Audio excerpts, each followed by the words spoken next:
My name is Marlena, and I've been sober for 2 years and 3 months. My name is Greta McKay, and I'm 72 and a half years old. I've been in recovery for about almost 27 years. My name is Catherine, and I've been in recovery since November 12, 2007.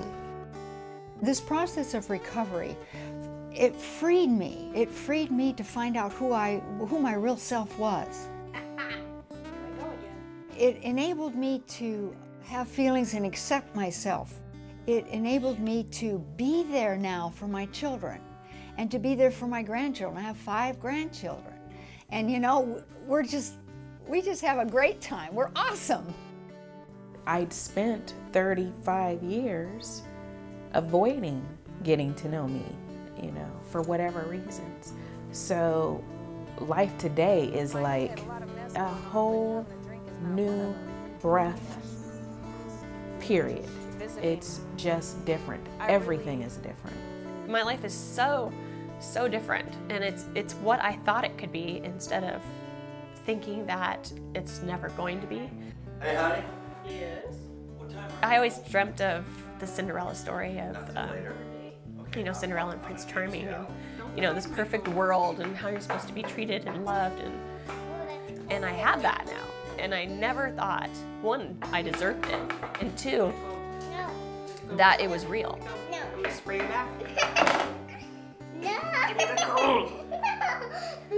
My whole world, my whole life as I knew it before, you know, pre-Residence 12, is just a big blur. When I was using, I was not in the world really fully. I was an empty person.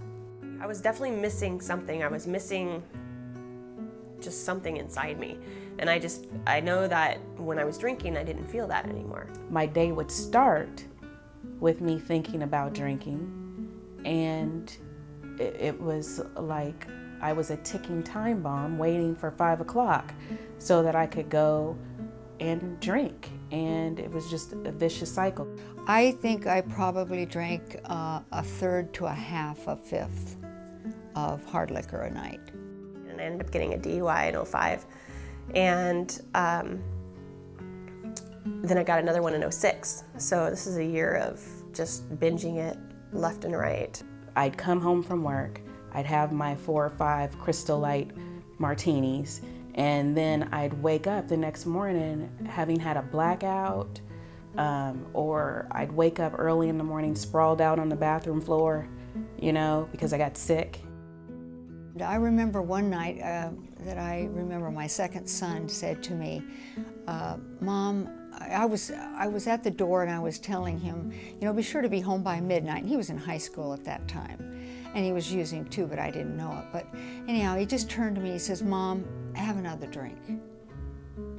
And I just, I bless him. At the same time, it hurts to even talk about it today. I mean, I was fighting daily, even wanting to. I find letters now that I've found myself writing when I've been drinking about not wanting to be here, and that it wouldn't matter. And there was a time and point that even my husband had said, "You're pathetic. Liv and I would be better off without you." And so I was becoming suicidal. How did this happen? How did I go from being, you know, this perfect little child, you know, a cheerleader in high school, a homecoming queen, a college sorority girl, to a drunk? My probation officer actually suggested going to Residence 12 because I was looking at jail time. To me, Residence 12 means the first day of the rest of my life. When I arrived at Res 12, it was a little nerve-wracking. It was exciting at the same time because I felt like when I got there, I felt at peace. You know, while I was there, I was able to experience anger, and nobody put me down. I was able to experience this shame, and no one thought less of me. So, and joy. I mean, we laughed till a belly laugh that I hadn't done for years. Because Residence 12 does offer family support, and my siblings even, as well as my mother, were able to attend counseling sessions with me there. They have been informed about what this means. What does it mean to have an alcoholic sister? How do they need to think differently about this disease and me, and their expectations of me even?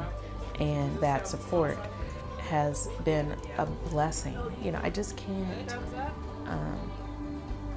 I can't imagine having gone through this without them. It's just a place of discovery, really, and learning, and getting to learn what you get to give back now.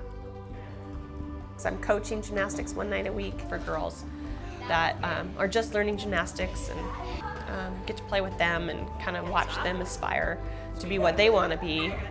I found that coaching is very inspirational for me and therapeutic in a way. So now, you know, I have this wonderful guy in my life, and we have a baby on the way that's due in July. So, and it's just amazing where I am. It was a dream that I always thought I always wanted, but never thought I could have. My life changed after I left for XII by being able to take up sports that I hadn't done before and do things with a lot more of awareness.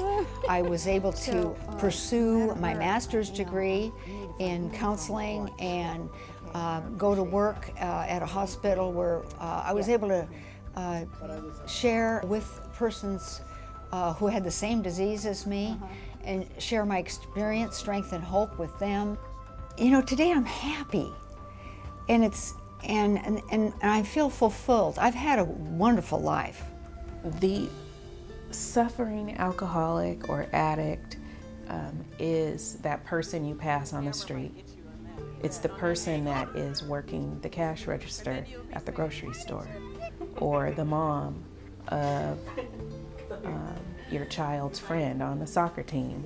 She is everywhere. It is impossible. It is humanly impossible to not cross paths with an alcoholic. We all have a place. We all are important. And we all need to be here. And the whole purpose, at least in my experience and from what I know, is to be available to help somebody else. I'm thankful for Residence 12 because it gave me back what I was missing. It gave me me.